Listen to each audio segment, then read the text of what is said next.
Hola, muy buenas a todos. Soy Sandra Flores de Epoch Times y hoy tenemos el inmenso placer de entrevistar a Alvise Pérez, que está de gira por España para presentar su nuevo partido político, Se acabó la fiesta.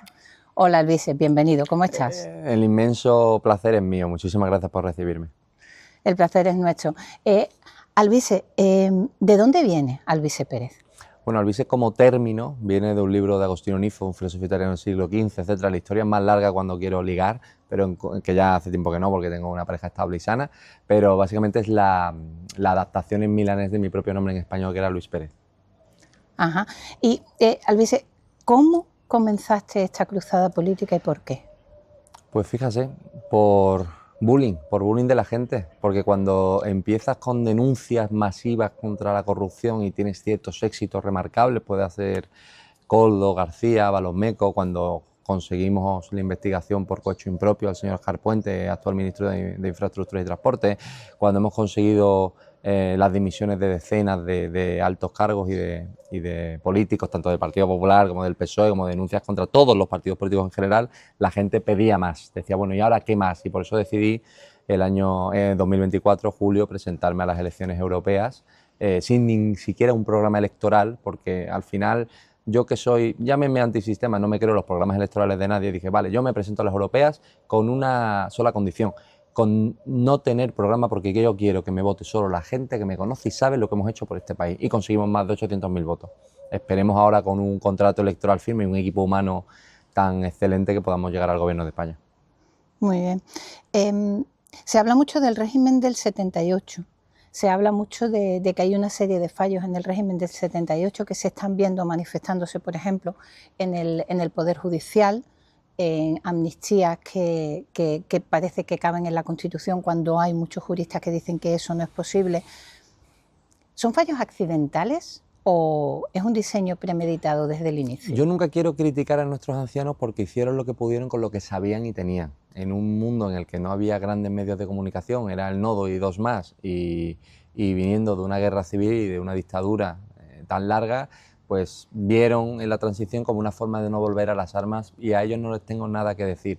Pero es verdad que cuando ves la letra pequeña de la transición, ves los acuerdos entre lo que fue UCD y el PSOE, ves cómo al final era un acuerdo entre los que no querían rendir cuentas después de la dictadura y aquellos perdedores que desde el extranjero querían volver para repartirse el poder de España, te das cuenta que al final la Constitución era un acuerdo entre falangistas y comunistas para no derramar sangre, ¿no? Y eso ha generado pues los problemas que tenemos hoy, entre otros con los independentismos vasco y catalán, ¿no?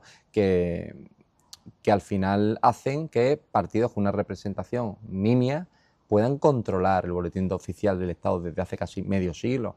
Yo creo que hay una serie de disfunciones en la Constitución española que tendríamos que enfrentar, pero a día de hoy el Partido Popular y el Partido Socialista solo se han puesto de acuerdo en tocar la Constitución para dos cosas. Uno, para una cuestión terminológica, personas con minusvalías psicológicas cambiar el nombre a algo más respetuoso, y la otra, cuando la Comisión Europea nos amenazó con que teníamos que cambiar en la Constitución el artículo referente a la prioridad de pago de la deuda pública. Y ese punto no lo sabe la gente, pero después de la crisis subprime de 2008 se cambió la Constitución con mayoría de PP y PSOE para que por encima de los hospitales, de las pensiones, de las luces y de los semáforos, por encima de cualquier gasto de ultra importancia española, tienes que priorizar el pago a los proveedores europeos y a la deuda pública. Eso la gente no lo sabe. Y pues eso es un problema.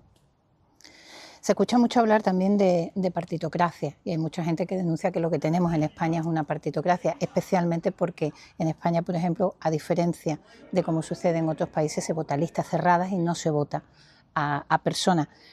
¿Pero estamos ante un fenómeno puramente español o es algo más extendido? Bueno, yo estuve viviendo 7 años en Inglaterra y cuando llegué recibí una carta de mi diputado de zona adscrito al distrito en el que yo vivía, con sus horarios de oficina, su número de teléfono personal y dispuesto a lo que yo necesitara. ¿Por qué? Porque era más simpático ese diputado de zona inglés. Por lo general los ingleses son menos simpáticos que los españoles. Era, entre otras cosas, porque dependían la reelección de ese cargo de sus propios vecinos. ¿Por qué no hacemos en España lo mismo? Somos como las grandes superpotencias y hacemos que cada diputado esté adscrito a 100.000 españoles y entonces no dependa de los 3 o 4 que hacen la lista electoral en cada partido. Y fíjese que yo le digo esto cabalgando una incoherencia. Si yo quisiera democratizar el partido político de Salt, tal y como sería mi sueño hacer, listas abiertas, adscripción por 100.000, entrega de acta en caso de que haya un número de firmas sobre el porcentaje de afiliados, etcétera, todos los grandes partidos políticos tendrían la capacidad, el dinero, los recursos suficientes como para destrozarme el partido. A veces pienso, yo también tengo mis vicisitudes morales cada noche, de cómo acabas con una partidocracia, sino con un partido ultra controlado para hacerlo estallar dentro del sistema. Pero evidentemente que esto es una democracia, lo dudo muchísimo. Esto es una partitocracia que utilizan los fondos de todos los españoles para repartirlos entre lobbies. Por eso nunca digo que tenemos un presidente. España, desde la transición, jamás ha tenido un presidente del gobierno. Tenemos un coordinador de comunidades autónomas que se encarga de dar cabida en el BOE a todos los lobbies que mejor se organizan. Por eso, por ejemplo, ayudas al suicidio, no hay nada, y sin embargo, Irene Montero tiene un ministerio con más de 500 millones de euros.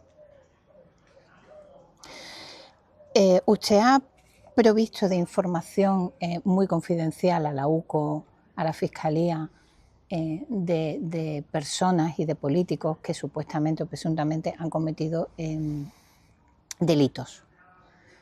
¿De dónde viene esa información? ¿De dónde saca usted esa información? Es difícil pensar que enfrentándose como se enfrenta a un aparato mediático que obviamente no le es precisamente favorable, y también a esos enemigos tan poderosos, ¿quién le protege? ¿Quién le ayuda? ¿Quién le da la información? Yo ahora la pregunta, ¿quién es rico en una atalaya? ¿Quién es rico en la soledad? La gente rica cuando puede utilizar el dinero de la mejor manera posible. Y el dinero solo tiene valor si hay otros seres humanos. Es decir, si tú tienes poder, si tú tienes dinero, vas a querer tu chofer, tu cocinera, tu limpiadora, el que te sirve en el restaurante, el que te abre el negocio. Esos son seres humanos empobrecidos y saqueados por ti. Ahí ya tienes a 6 ardillas. Esto es como el club de la lucha. Una persona que trabaja dentro de tu casa y ve lo que estás haciendo siendo ministro del Gobierno de España, yo siempre mantengo él presuntamente, pero cuando tenemos un audio del señor Ábalos Meco diciendo si yo reparto 500 millones, ¿por qué no me quedo el 1%, que son 5? Es muy difícil que esta gente, evidentemente, no vaya a soportar penas de entre 15 y 20 años de prisión, salvo que hagan como han hecho con los golpistas catalanes, que es perdonarles sus propios delitos. Políticos perdonándose a políticos delitos. En fin, esto era algo muy típico del siglo XVII, siglo XVIII, ahora lo hemos normalizado porque como es progresismo puro y duro, también ha pasado en el Partido Popular. Se nos olvida que a Koldo García, mano derecha del señor Ábalos Meco, quien le perdonó una sentencia de ingreso en prisión fue un gobierno del Partido Popular. ¿Cómo es posible eso? ¿Por qué eso la gente no lo sabe? Es el hoy por ti, mañana por mí. ¿Por qué el señor Pablo Casado dejó de hablar de la tesis del señor Pedro Sánchez? Porque Pedro Sánchez dejó de hablar del máster de Pablo Casado. Si es que al final es un círculo de poder que no entiende de ideología, que se van a Jorge Juan, calle de Céntrica de Madrid, a cerrar sus negocios, a los que yo veo también entre semanas, y no les importa absolutamente nada todo aquello que no sea cómo nos mantenemos nosotros en el poder. El Parlamento Europeo igual. Hay gente que lleva 40 años en política, que llevo viendo desde que yo me destetaba de la teta de mi madre. Yo estaba creciendo con 12, 13 años y esta gente ya estaba haciendo política de primer nivel. ¿Cómo es posible que hayamos normalizado eso? ¿Mi información de dónde viene? No viene del CNI, no viene de la UDICO ni de la UDEF, viene de 2 millones, más de 2.100.000 españoles que forman la comunidad de las ardillas, llamada Se acabó la fiesta, que no son retribuidas salvo por el honor de sentir que están ayudando a destripar a esta gente. Una pregunta, ¿por qué la llama ardillas? Pues fíjese, es muy gracioso, pero después de las elecciones autonómicas entre Ayuso y el señor Pablo Iglesias, que era comunismo o libertad, yo ahí quise ayudar a la señora Ayuso, que para mí pues no es la mejor política del mundo, pero bueno, frente a Pablo Iglesias cualquiera es un buen político. Y hice una gran crítica a Pablo Iglesias durante toda la campaña, y en respuesta a eso, las juventudes del Partido Socialista y de las juventudes de Podemos dijeron que Albizu era un follardillas, me llamaron. Y se viralizó como trending topic nacional Albizu el follardillas. Como que es tan imposible que todo lo que dice Albizu es falso. Luego se demostró que era verdad, no pasa nada. Yo intenté tomar ese ataque con cierta picaresca andaluza y decir, follardillas, pues todos son mis ardillas. Se recibió bastante bien y desde entonces a todos nuestros informantes, sean de la sociedad civil, de la policía, de la Guardia Civil, del Ejército, de donde sea, les llamamos nuestras ardillas. Ardillas inteligentes, pequeñitas, ágiles, que no les caen mal a nadie, que son adorables y que encima siempre están mirando si lo haces bien o lo haces mal. Ha mencionado el Parlamento Europeo, ha mencionado la Unión Europea y políticos que llevan allí muchísimos años. Estamos viendo ahora mismo el campo en pie de guerra. Los pescadores dentro de poco se van a poner también en pie de guerra. La industria automovilística que está agonizando en Europa después de haber liderado el mercado mundial. ¿Qué intereses defiende la Comisión Europea? Bueno, y los pescadores de Cádiz van a huelga.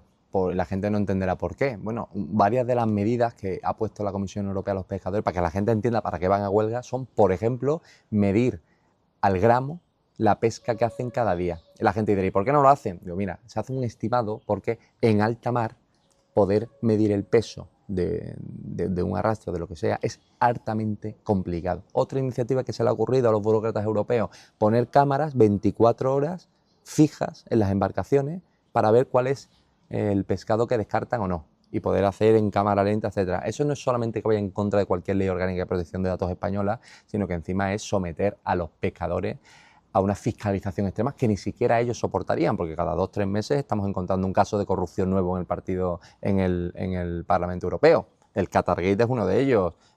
Todas las comisiones ilegales que ha pagado Marruecos o que ha pagado China a eurodiputados españoles que están detenidos, la ex vicepresidenta de la comunidad del Parlamento Europeo ha sido detenida hace escasas semanas.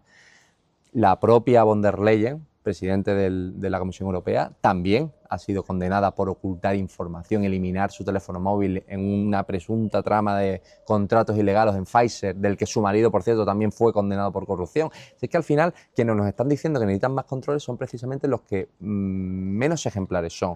¿Qué intereses hay en la Unión Europea y en la Comisión Europea? Yo le diré algo, yo tengo casi 1 millón de votos como eurodiputado ahora mismo hablándole a usted y no tengo iniciativa legislativa alguna. Yo no puedo presentar una ley. Yo solo puedo discutir sobre lo que la Comisión Europea, que no ha votado ningún europeo directamente, me dice a mí que debo elegir. ¿Eso qué grado de libertad nos da? ¿Qué grado de democracia nos da? ¿La Unión Europea es más una URSS con buen marketing o es otra cosa? ¿Por qué China tiene tanto poder logístico, etcétera? Las balizas V16 es el último ejemplo. ¿Cómo es posible que de las 43 empresas, más de 30, 38 creo que han sido, la inmensa mayoría sean chinas? ¿Y cómo es posible que sean a través del lobby de José Luis Rodríguez Zapatero? ¿Tendrá algo que ver o es que era un clamor popular que todos los españoles pedíamos, las balizas obligatorias? Son más de 300 millones de euros en IVA, más de 1.200 millones de euros de gasto. ¿Dónde va ese dinero? Pues igual que como la influencia china en África, como la influencia china en Groenlandia o en Panamá, etcétera, son al final 2 grandes grupos de poder luchando y entre medias estamos los españoles pobrecitos sometidos a su vez por la Unión Europea. Pues vámonos al teatro internacional, que ha mencionado asuntos muy interesantes, en los que además todos los países que le voy a mencionar ahora tiene algo que ver China. Venezuela.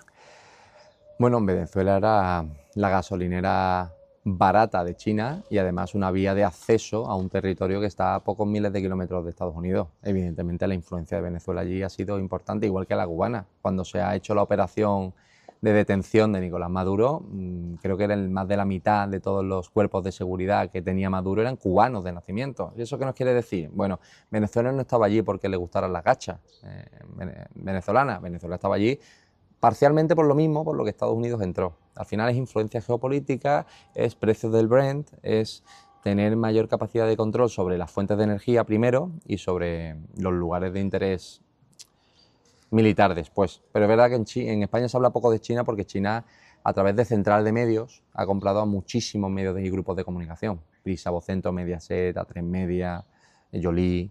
¿Cómo lo hacen? No meten ellos dinero directamente. Oye, ¿cómo que el COVID es un virus chino? Aunque haya salido demostrado de un laboratorio chino en Wuhan. No. Yo te voy a dar 300.000 euros limpios sin pedirte explicaciones al año, pero lo voy a hacer a través de una central de medios, que es una empresa que recibe dinero de quien sea y luego con la excusa de contratos de publicidad, etcétera, va partiendo. Pero eso luego tú de boca le dices a esa central de medios dónde quieres que vaya el dinero. Al español quiero que vaya a 300.000. A OK Diario tanto, al Mundo tanto. La central de medios te blanquea ese dinero, no tienes transparencia, es todo absolutamente opaco y así ellos siguen influyendo. De un día a otro se dejó de hablar del virus chino. Como ese ejemplo le puedo poner 100.000. La guerra no la está ganando el señor Donald Trump. La guerra la está ganando China a través del mercado, que es lo que hacía Estados Unidos hasta que se han dado cuenta de que tienen que hacer el uso de la fuerza, porque si no China se apropia de absolutamente todo. Por simplificar, y estoy simplificando muchísimo. Irán. Bueno, Irán. Fíjese, yo que acabo de pedir, además, una comparecencia en el en el Parlamento de Estrasburgo la semana que viene, que tengo que ir para allá, para dar soporte y apoyo a los opositores violentamente asesinados por el gobierno de los ayatolás, no es algo que se haya organizado de la noche a la mañana, son gente armada con armamento pesado o semiautomáticas, etcétera, y por eso el gobierno de Irán, que es básicamente un gobierno militarizado, tiene tantos problemas para controlar a esta gente. ¿Quién históricamente arma la oposición de un país no amigo?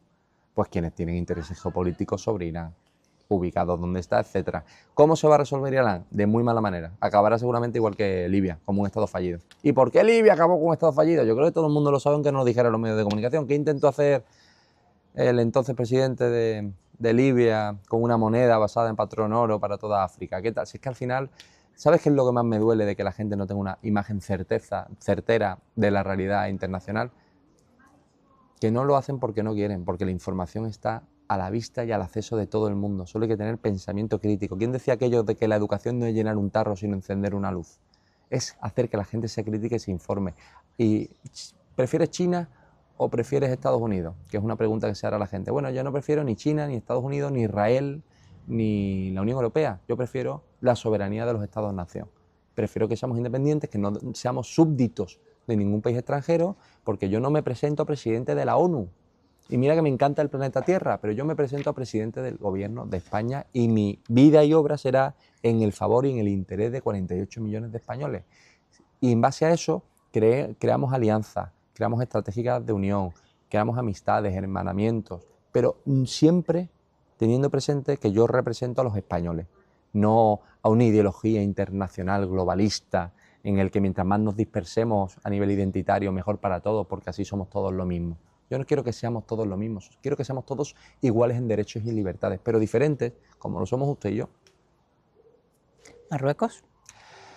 Fíjese, Marruecos es nuestro Nicolás Maduro de este lado del charco, porque a través de Marruecos entra el 80% de todo el aceite de cannabis que entra a Europa. Entra más del 50% de toda la cocaína que viene o directamente de Marruecos, del África subsahariana o de Hispanoamérica.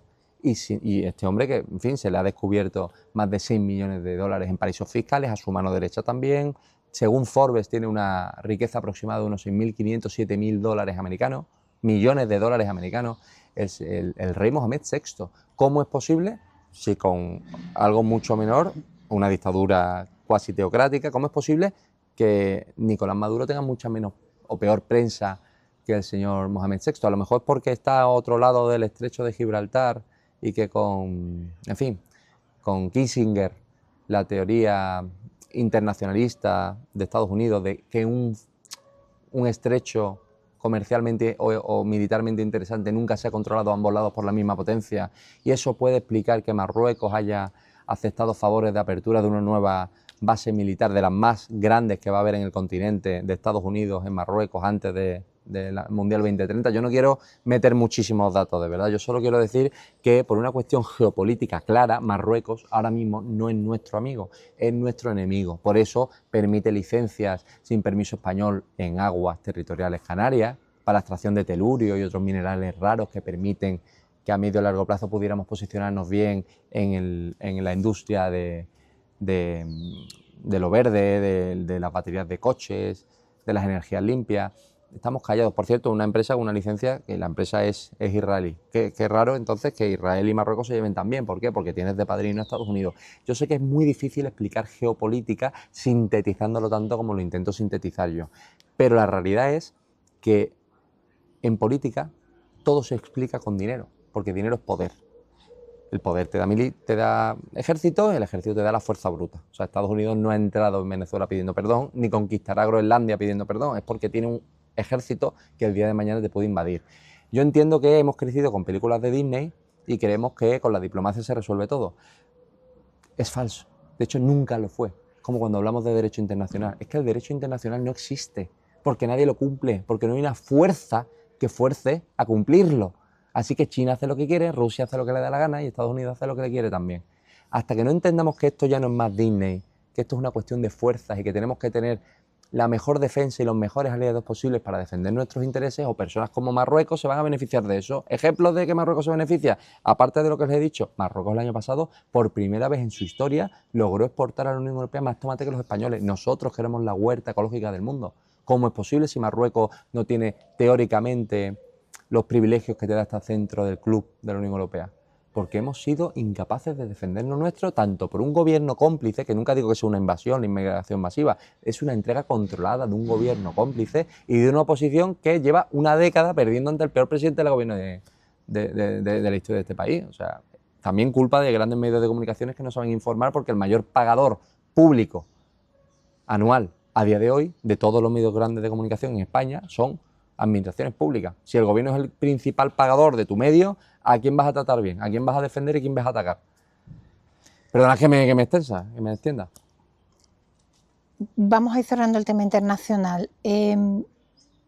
Ha mencionado que en Marruecos está Estados Unidos, efectivamente, también está Israel, pero es que también está China. Completamente. Completamente, sobre todo en un puerto muy importante en Tánger, que lo tiene totalmente controlado. También controla 3 puertos españoles, 2, Bilbao y Valencia. En ese contexto y en ese caldo, ¿cómo valora la política exterior del gobierno de Pedro Sánchez? Pues mire, Pedro Sánchez ha permitido que con presión china también Marruecos se permitiera bloquear puertos de Ceuta y de Melilla. Y yo no entendí cómo, si nosotros mañana le bloqueamos un puerto a Reino Unido nos bloquea todos los puertos españoles. ¿Cómo es posible que España permita que Marruecos, con presión china, pueda bloquear puertos españoles y el resto, los 42 creo que son puertos, los tengamos abiertos para las exportaciones marroquíes? No tenemos capacidad de defensa alguna. Pedro Sánchez, pues fíjese, en la Comisión de Secretos del Parlamento Nacional se afirmó por parte, creo que, si no me equivoco, del CNI no era Faisal Roldán, que estuvo 11 años en el CNI, era Casteleiro. La señora Casteleiro, directora del CNI, afirmó que hubo violaciones del interior de los teléfonos móviles de Pedro Sánchez en 5 ocasiones y del señor Marlaska, ministro del Interior, en 2. ¿Qué se consiguió en esas interceptaciones y copias clonadas de material de los teléfonos móviles privados del presidente y de su mano derecha y ministro del Interior? Francamente no lo sé. Solo sé que hay cosas que solo se explican si tienes al gobierno de tu país extorsionado. Y yo no soy muy conspiranoico, pero que se le dé la cesión total del aire del Sáhara a Marruecos sin ningún tipo de explicación alguna, a mí me llama mucho la atención. Que se renegocien acuerdos de pesca con España como intermediario de la Unión Europea y salgamos perjudicados un 15-20% de costes, es algo que yo no entiendo. Que tengas a los trabajadores del transporte, etcétera, camioneros en España en huelga por sus precarias condiciones laborales y tú les regales el permiso de tránsito a todos los camioneros marroquíes, es algo que me llama mucho la atención. No ya por una cuestión ideológica de izquierdas o de derechas, sino de que atenta gravemente y de forma directa contra los intereses más básicos económicos de este país. Tu propio presidente. No sé si el día de mañana podrá ser considerado un delito de traición o no, pero que es digno de investigar y de intentar indagar qué pinta Marruecos, qué pinta China en la política española. Yo creo que merece la pena estudiarlo. Y ya para cerrar, ¿le ha contactado ya el Partido Comunista Chino? El Partido Comunista Chino, por defecto, intenta contactar contigo organizado a través de lobbies. Igual que Israel, igual que otros tantos. Tú cuando llegas a Bruselas te tienen identificado, saben quién eres, cuánto has conseguido, cuál es tu percentil de votante, qué ideas base defiendes, dónde has estudiado, dónde has crecido. Lo saben todo de ti. Tienen un nivel de información de verdad sorprendente. Y fíjese, para que la gente lo entienda, cuando hablamos del Catergate y de todos estos escándalos de sobornos en la Unión Europea, que no es que te digan, te doy 2 millones si haces esto. No funciona así. Funciona de otra manera mucho más elegante. Ellos te hablan de empresas que hacen conferencias, que hacen eventos en defensa de la libertad internacional, en contra de esto y de aquello. Ellos, como ya saben de dónde vienes, van buscando cosas con las que tú pudieras de entrada estar de acuerdo. Y si luego el día de mañana te necesitan en una votación, te dejan claro que, oye, que ellos por charla o por conferencia pueden resolverte la vida. Porque a lo mejor te pagan $500.000 por dar una conferencia en Boston, en suelo estadounidense, pagado por un lobby chino. es que la gente no es consciente de lo que mueve el dinero. Un eurodiputado que está a punto de jubilarse, que le da igual todo, y que cobra, eso unos 60.000 euros al mes, se supone que tendría que tener la vida resuelta. Pero si te ofrecen 5 o 6 millones de euros al año por tu trabajo, ¿tú qué dirías? Bueno, esto a mí ni me viene ni me va, es un acuerdo de pesca donde una empresa china, vale, pero es que esa decisión de ese eurodiputado afecta a un mercado de 550 millones de personas. Al chino tú le sales barato, 5, 7 millones por un voto de un eurodiputado, ¿cuántos sois? ¿720 solo? Me sale a cuenta. Eso pasa así de veces. Y es muy fácil. Cuando tú ves que a un político promete una cosa y luego, si yo hubiera votado a favor del rearme de la Unión Europea, seguramente hubiera sido porque me han pagado. Es muy raro que yo haya votado en contra de darle 800.000 millones de euros a las mayores lobistas militares franco-alemanas. ¿Por qué yo fui de los que votó en contra? Que la gente se haga estas preguntas. ¿Por qué yo soy el único que habla de la influencia brutal de los lobbies en la Unión Europea, en el Parlamento Europeo? Si me representara un lobby, no lo diría, porque a los lobbies no le viene bien que una persona como yo lo diga. A lo mejor porque no dependo del sistema para vivir y tengo esa libertad. También es verdad que no es muy sano, es muy peligroso hablar en contra de los lobbies que mueven tantísima cantidad de economía, que por cierto financian los medios de comunicación. ¿Hasta qué punto me pongo en riesgo por verbalizarle yo a usted esto? China es peligrosa, pero es que la Unión Europea también. Y hasta que no abramos los ojos y entendamos que tenemos que recuperar nuestra libertad como país soberano, independiente, libre, que es España, esto va a seguir yendo a peor. Hay quien dice que estamos en una especie de guerra espiritual, donde se han perdido completamente los valores, sobre todo los valores que hicieron a la civilización occidental grande. ¿Qué piensa de esto? ¿Quién va a ganar? Hombre, es que esto es una guerra del bien contra el mal, no son ideologías, etc. Tendría que haber un programa electoral que dijera: proponemos que se castigue la mentira, o que se defienda la vida, o que engañar esté mal, porque hemos perdido ya tanto la base moral que se supone tenía que cohesionarnos como sociedad, que ahora mismo lo vale todo. Lo mismo vale 8 que 80. Pero es verdad que la gente en política se mete con aglutinadores sociales. O sea, buscas un tema que represente o afecte económica o emocionalmente a un grupo representativo de personas e intentas en tu discurso desde la dialéctica unirlas y atraerlas a tu proyecto político, porque la suma de todos esos grupos te da una base de votantes que puedas... Bien, ese debate ya no existe porque ahora tenemos redes clientelares masivas. No hace falta comentar a la gente, solo hace falta convencerla de que si no salgo yo elegido, tu empleo se va a la mierda porque dependes en subvenciones de mí mismo. Pero es que el debate, la política de verdad, debería ser moral, discusiones morales, éticas. Y eso ya se ha desplazado para basarnos únicamente en la economía, en el bill acero, en el metal, en el dinero. Y el dinero ahora mismo lo inunda todo. Y como el dinero es un intercambio frío, escuoto, sin ningún tipo de debate moral, pues nos degradamos cada vez más. Y aquí estamos, en un país maravilloso, absolutamente destruido espiritualmente.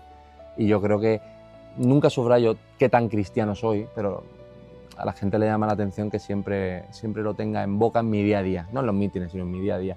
Yo es que si no fuera cristiano no estaría en política. Y yo creo que la gente tiene que entender que esto, tener principios también morales y religiosos, diría, religare, religión, ligarse, volver a unirse a Dios es importante. Pero no haberme enrollado mucho. Alvise Pérez, muchísimas gracias. Ha sido un verdadero placer escucharle y nada, le deseamos mucha suerte en su gira por España y que vaya todo muy bien. Muchísimas gracias. Dios la bendiga y muchísimas gracias por la libertad.